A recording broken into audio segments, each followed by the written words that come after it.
दोघांना मोदीशा आणि त्यांच्या चेला सपाट्यांना मेंढेना अजित पवार आणि देवेंद्र फडणवीसांना दाखवून द्या की महाराष्ट्र हा गांडोळाची पैदास करणारा प्रदेश नाहीये. महाराष्ट्रामध्ये वाघाचे छावे जन्माला येतात. जर तुम्ही आमच्या वाटेला जाल तर मुनगट्टीवालांना सांगते की तुम्ही आणलेले वाघनखं बाजूला आहेत, पण ही माझी वाघनखं माझ्या सोबत आहे. या निवडणुकीमध्ये ही वाघनखं या महायुती सरकारचा भ्रष्ट कारभाराचा कोथळा बाहेर काढल्याशिवाय राहणार नाही हा विश्वास व्यक्त करतो आणि आपली रजा घेतो. जय हिंद, जय महाराष्ट्र.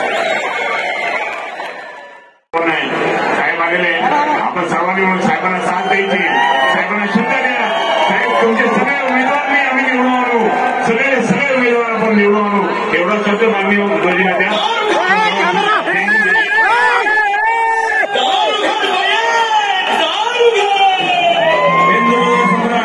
शिवसेना प्रमुख श्रीमान बाळासाहेब ठाकरे यांचा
काही पक्षप्रवेश होणार आहे. मी त्यांचं नाव घेतो, त्यांनी कृपया स्टेजवर यायचं आहे. विजय चव्हाण माजी जिल्हा परिषद सभापती संभाजीनगर तथा तालुका अध्यक्ष राष्ट्रवादी काँग्रेस पैठण. हे राष्ट्रवादी अजित पवार गटातनं शिवसेनेमध्ये प्रवेश होतोय. सुनील शिंदे माजी सभापती जिल्हा संभाजीनगर भारतीय जनता पार्टीतून शिवसेनेमध्ये प्रवेश होतोय. अनुश्री धीरज पटेल माजी सरपंच सातारा गाव जिल्हा परिषद अध्यक्ष संभाजीनगर. श्री अनिल चुरडियाजी यांचा या ठिकाणी पक्षप्रवेश होतोय. माजी जिल्हा परिषद सदस्य बजाजनगर हेही भारतीय जनता पार्टीमधून शिवसेनेमध्ये प्रवेश होतोय.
उद्धवजी ठाकरे साहेब यांना देतील.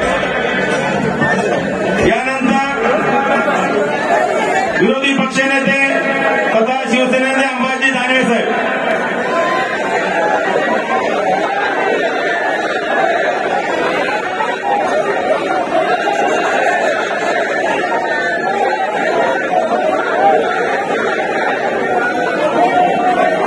महाराष्ट्राची कुलस्वामिनी तुळजाभवानी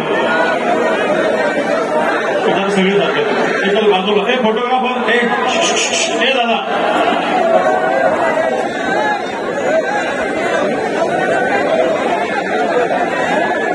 महाराष्ट्राची कुलस्वामिनी आहे तुळजाभवानी सह्याद्रीचा जाणता राजा छत्रपती शिवराय हिंदू हृदय सम्राट शिवसेना. तुम्ही जे काय गुजरातला नेता आणि नेता आहात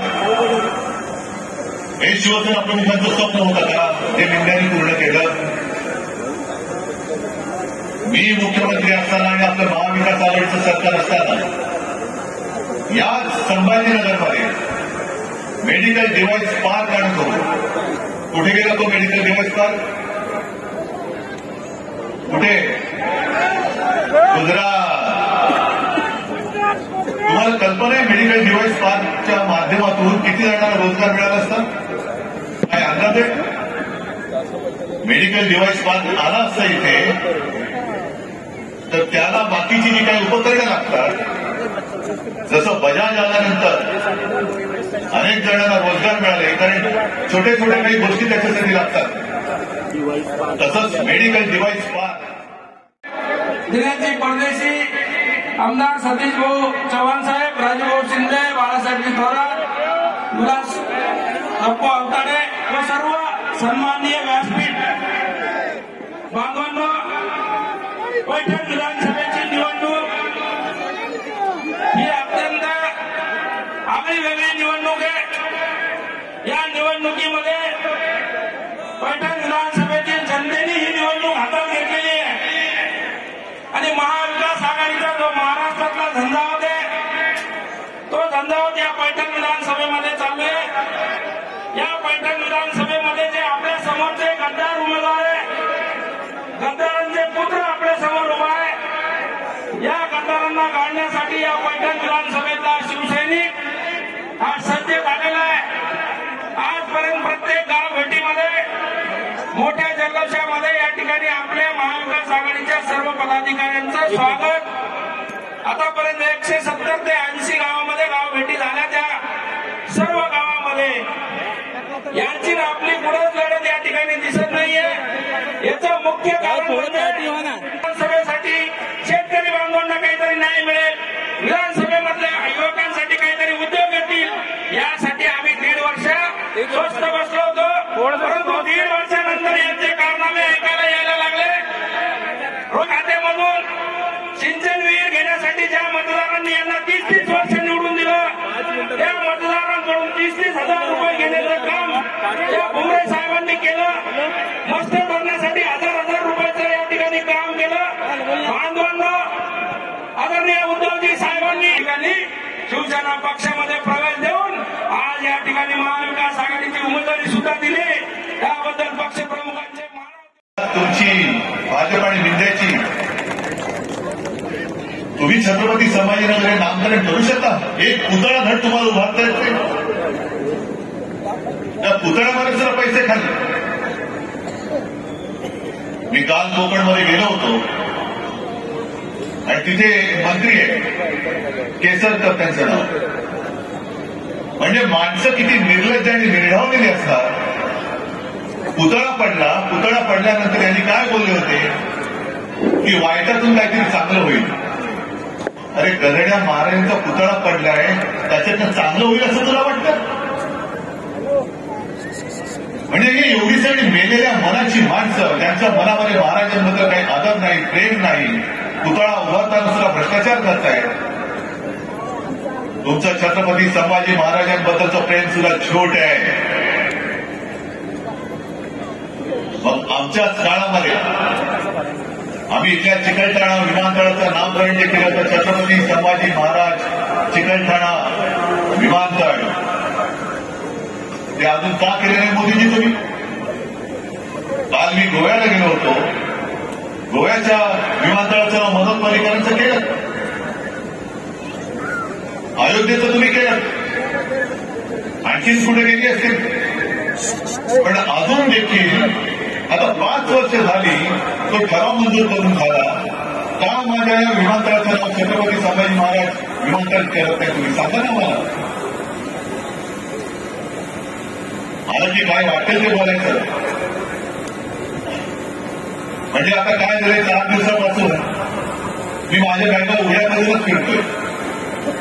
कारण जिथे जातो तिकडे माझी बँक तपासते. आज पण तपासली. ते तपासणीसाला मी सांगितलं, बंदरे भाऊ फक्त माझ्या बँकेमध्ये 7 पैशाला हात चुकलंच. मग आता तुला मानते होते. मग त्यांना मी विचारलं की तुम्ही का तपासताय. ते आमची ड्युटी आहे. म्हणजे ड्युटी बरोबर, पण ड्युटी म्हणजे काय ड्युटी आहे. नाही तुमच्या बँकेत पैसे आहेत की नाही बघायचे. मग म्हटलं तुम्ही मोदींची बँक तपासता का.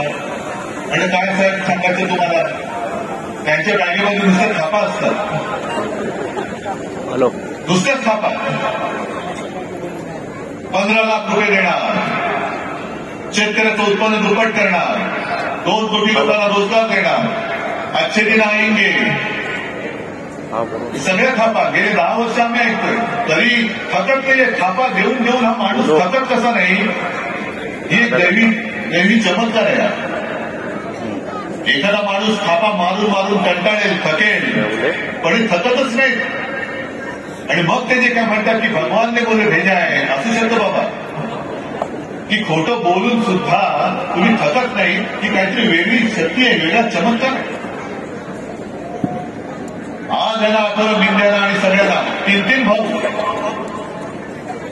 एक जॅकेट भाऊ, साडी भाऊ, देवा भाऊ आणि सगळे मिळून महाराष्ट्र खाऊ. यांची जी काय वृत्ती आहे, लुटेंगे और बांटेंगे. महाराष्ट्र लुटेंगे आणि दोस्तों को बांटेंगे, ही यांची खरी गोष्ट आहे. पटेंगे या कटेंगे वगैरे नाहीये. महाराष्ट्राला लुटणार आणि आमच्या म्हणजे त्यांच्या दोस्तांना वाटणार, वाटायचा, लुटायचा आणि वाटायचा. हे उघड उघड चालले. आपण छत्रपती शिवाजी महाराजची जय म्हणून जे काही बोलतो ते वेगवेगळी आणि आपल्या महाराजांचा महाराष्ट्र आपल्या डोळ्यात देखत ते लुटून गुजरातला नेत आहे, तरी आपण त्या चंद्रमधलो किती आहे एवढे की आपण लपत बसलेलो. गेल्या वेळेला लोकसभेला एक झाली चोक. अरे काहीतरी बरोबरी करायची होती. चंद्रकांत खैरेंसारखा माणूस जो मला आठवते का कित्येक वर्षापासून आपली सेवा करतोय, निष्ठेने राहिला. त्या निष्ठेची कदर, त्याचा आदर म्हणून मी त्याला उमेदवारी दिली होती. जसं इकडे उदयसिंग बसलेले आहेत, विकले नाही गेले ते. त्यांना सुद्धा खोके दिले असते, त्यांना सुद्धा धमक्या दिल्या असत्या किंवा दिल्या, पण निष्ठेला चांगले ते. मान कापली तरी मिळत, पण मी इमान विकणार नाही.